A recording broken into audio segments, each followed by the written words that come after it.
Greetings and welcome to the Prime Directive. I'm your host Jefficho. My co-host is always Chris. Say hi, Chris. Hello. So Chris, we got some pike. Yeah, and we got yet another short track, rapid fire. Yeah.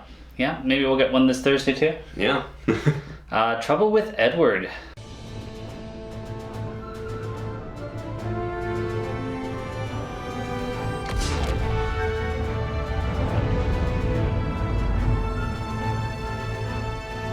It was pretty cool seeing the Enterprise. Mm-hmm. We got a lot of ship shots in this, which I love. Yeah, this opened with a beauty shot, and I was thinking, oh, Jeff's going to want to talk about this. Yeah, even the science vessel, I was just like, it's just a cool design. It looks great. Yeah, I really want to see more of these. Yeah, I want to see more of these slow passes on the ships in the main show. Yeah. Slow shots in space. It's all I ask for. Mm-hmm. That's so much. I don't care if it's a model. You've already got the CGI. Just rotate it. Show me. Slow it down, frame by frame. Mm-hmm. So they're over the planet Prayton 63, and Science Officer Lynn Wasara is taking over the research vessel Cabot. Mm-hmm.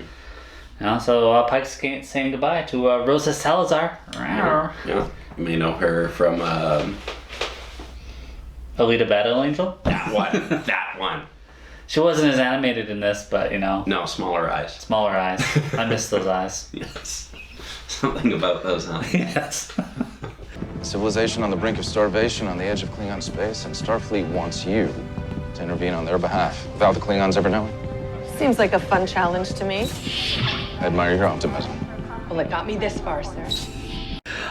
So her assignment is a civilization on the brink of starvation on the edge of Klingon space. Mm-hmm. They want to help the Klingons without them really knowing. Mm-hmm. Isn't that nice of Starfleet? Oh. Right after war. Maybe poison the Klingons without them knowing. No, I don't think they're helping the Klingons. I think they're helping the planet without the Klingons finding out. Well, they ended up not helping the Klingons. So no, they didn't help. They didn't help anybody. Yeah, Pike gives her a little bit of advice. Mm-hmm. You got this job because you are a brilliant scientist. But you're gonna find that not everybody's on your level, if you know what I mean. You're right. Some are gonna be even better than me.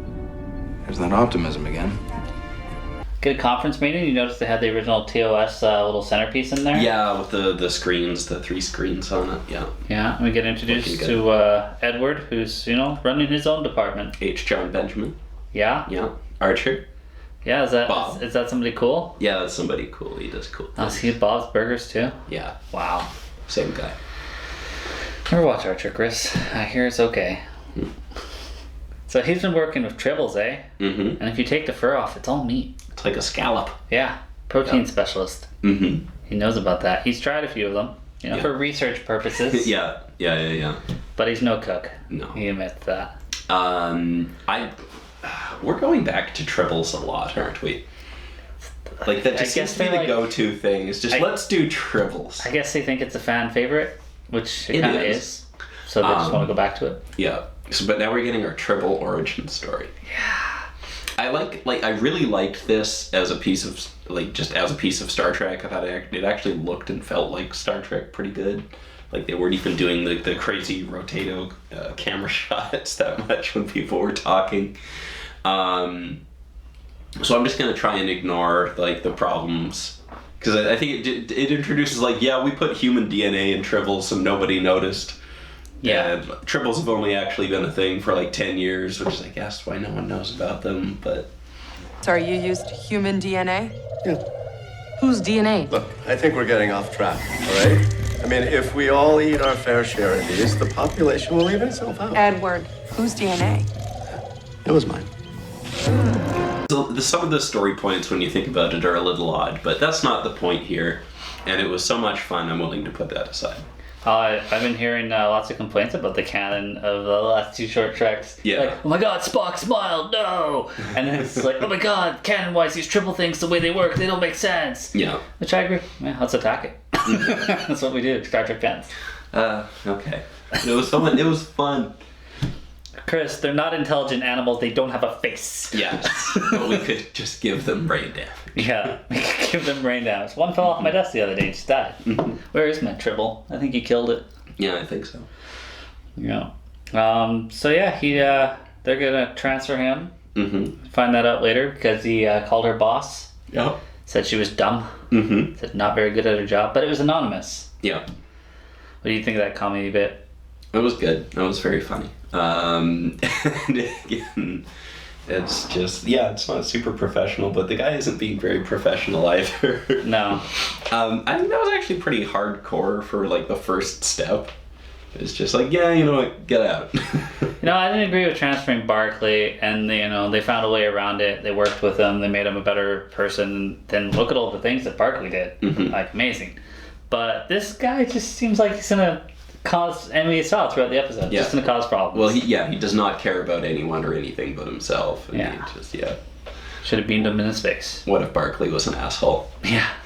No, he was just addicted to certain things in the holodeck. Certain things we could only see on a PG episode. New boss, huh? Barf. I think people like her. No.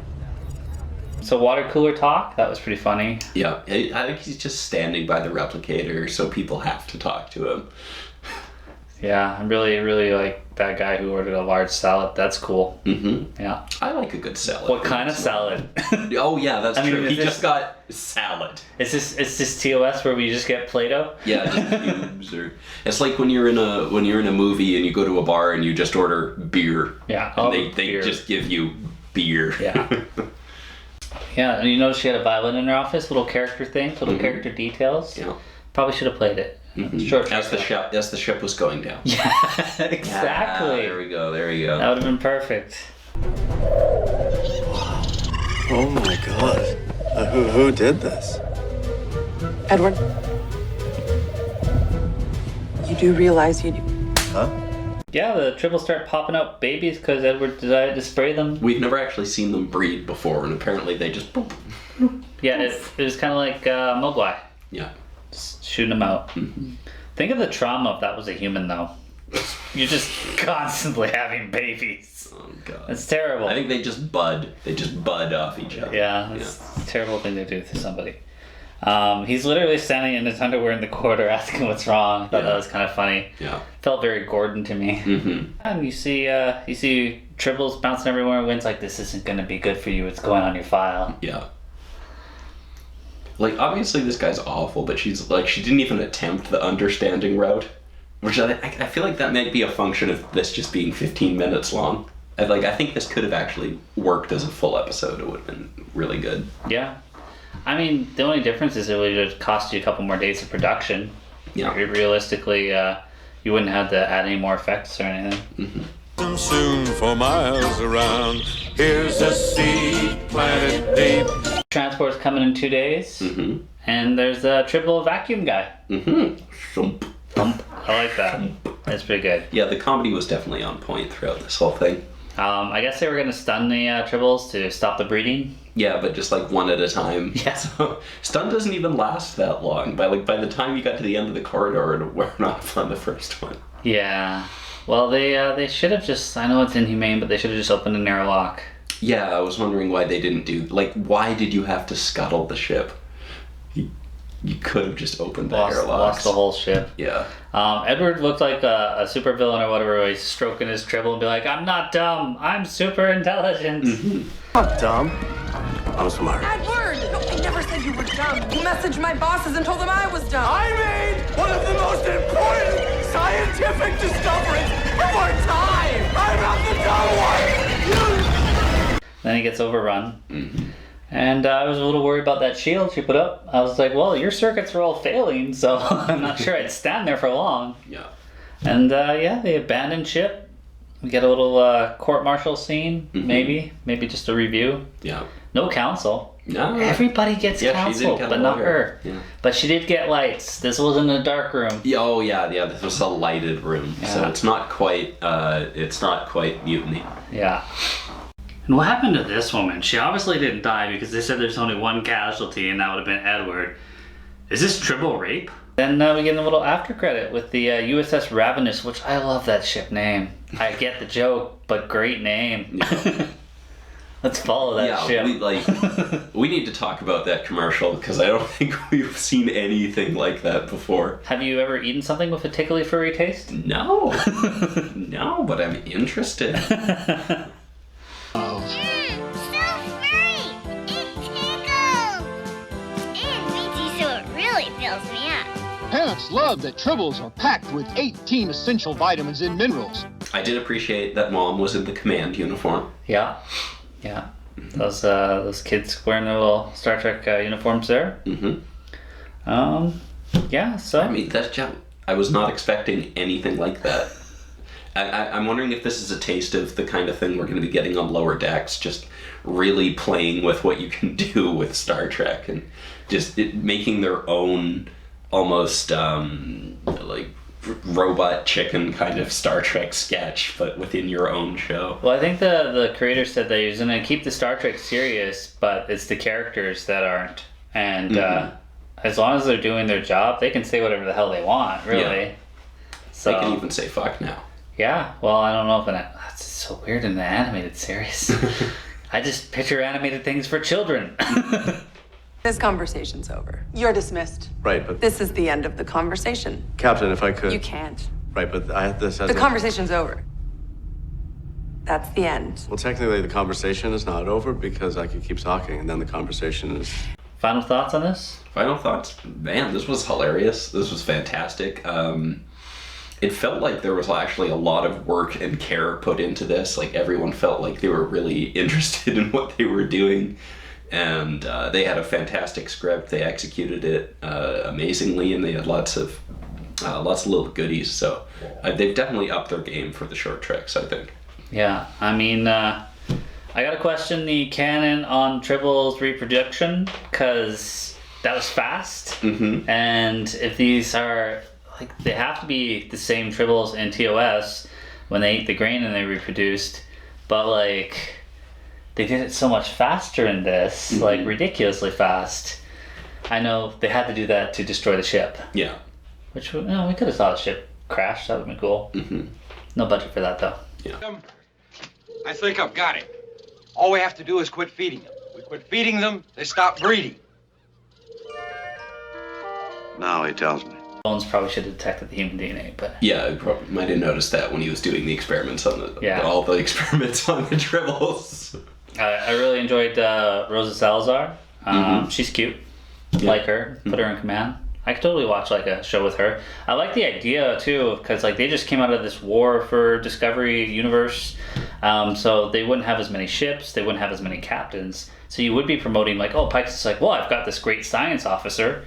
Actually, do we know if this was before or after the war? Yes, this was after Discovery went to the future. Was it? Oh, I watched some videos and that's what I saw. All right, okay. You ready? I feel ready. Any advice from a salty old captain? Don't show any weakness, or they will eat you alive. Yeah, I'm kidding. You can have a great time. Go. I like the idea of that and starting, like, you can put a young captain in. The only time we ever see a young captain in charge anymore is when it's like a young Kirk, because we're rebooting. Yes.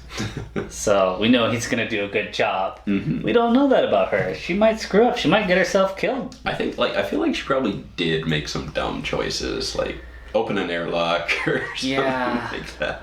Well, I mean, do you think that you're bad at your job, or do you think that you're dumb? But it was she was at the mercy of the plot here. So yeah. Also, the inhumanity of opening the airlock and killing possible sentient life. They died anyway. Yeah. Well, they made it to the planet. Yeah, like how did they survive? I assume it crashed, and then they all just kind of went out the windows. They die if you drop them off a desk. They live. Because they're surrounded by other cushy, furry little things. In the middle are all pushed. Okay, I see. One just has to survive for the whole race to exist. Well, yeah, no, I really enjoyed it. I really enjoyed Pike. I thought that was just a nice little brush of like, hey, here's Pike. You're going to have a great episode. So looking forward to him popping up, I think, probably in one more, maybe. Well, until then, thanks for watching.